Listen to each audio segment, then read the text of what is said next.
بسم الله الرحمن الرحيم.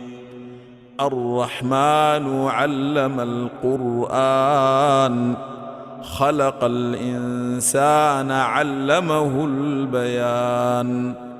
الشمس والقمر بحسبان، والنجم والشجر يسجدان.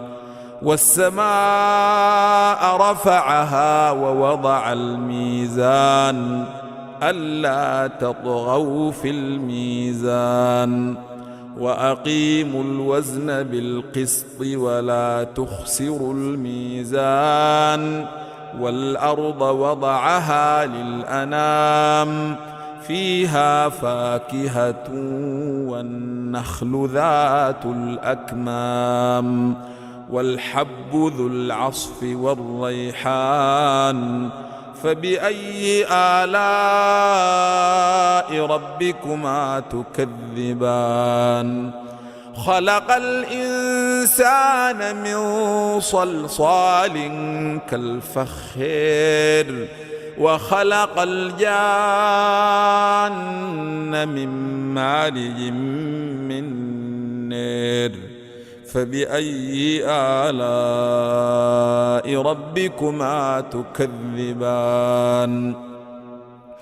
رب المشرقين ورب المغربين، فبأي آلاء ربكما تكذبان؟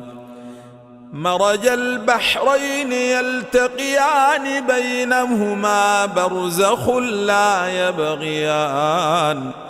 فبأي آلاء ربكما تكذبان؟ يخرج منهما اللؤلؤ والمرجان.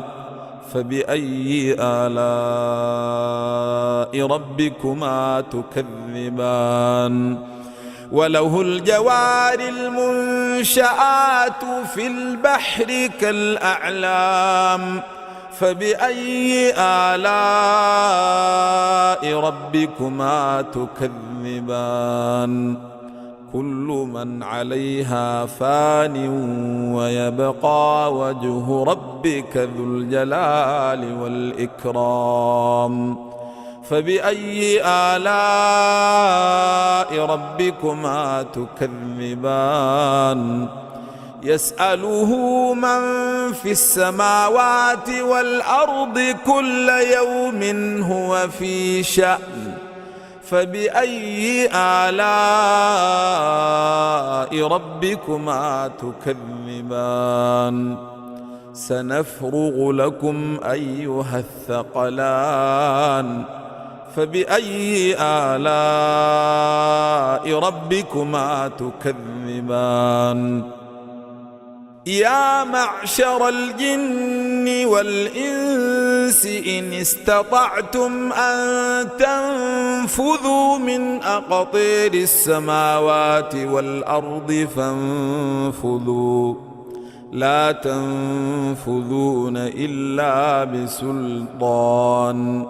فبأي آلاء ربكما تكذبان؟ يرسل عليكما شواظ من نار ونحاس فلا تنتصران. فبأي آلاء ربكما تكذبان؟ فإذا انشقت السماء فكانت وردة كالدهان. فبأي آلاء ربكما تكذبان؟ فيومئذ لا يسأل عن ذنبه إنس ولا جان. فبأي آلاء ربكما تكذبان؟ يعرف المجرمون بسيماهم، فيؤخذ بالنواصي والأقدام. فبأي آلاء ربكما تكذبان هذه جهنم التي يكذب بها المجرمون يطوفون بينها وبين حميم آن فبأي آلاء ربكما تكذبان ولمن خاف مقام ربه جنتان فبأي آلاء ربكما تكذبان ذواتا أفنان فبأي آلاء ربكما تكذبان فيهما عينان تجريان فبأي آلاء ربكما تكذبان فيهما من كل فاكهة زوجان فبأي آلاء ربكما تكذبان متكئين على فرش بطائنها من استبرق وجنى الجنتين دان فبأي آلاء ربكما تكذبان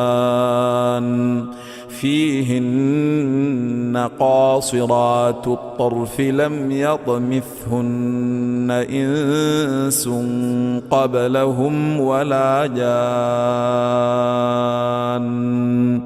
فبأي آلاء ربكما تكذبان كأنهن الياقوت والمرجان فبأي آلاء ربكما تكذبان هل جزاء الإحسان إلا الإحسان فبأي آلاء ربكما تكذبان ومن دونهما جنتان فبأي آلاء ربكما تكذبان مدهامتان فبأي آلاء ربكما تكذبان فيهما عينان نضاختان فبأي آلاء ربكما تكذبان فيهما فاكهة ونخل ورمان فبأي آلاء ربكما تكذبان فيهن خيرات حسان فبأي آلاء ربكما تكذبان حور مقصورات في الخيام فبأي آلاء ربكما تكذبان لم يطمثهن إنس قبلهم ولا جان فبأي آلاء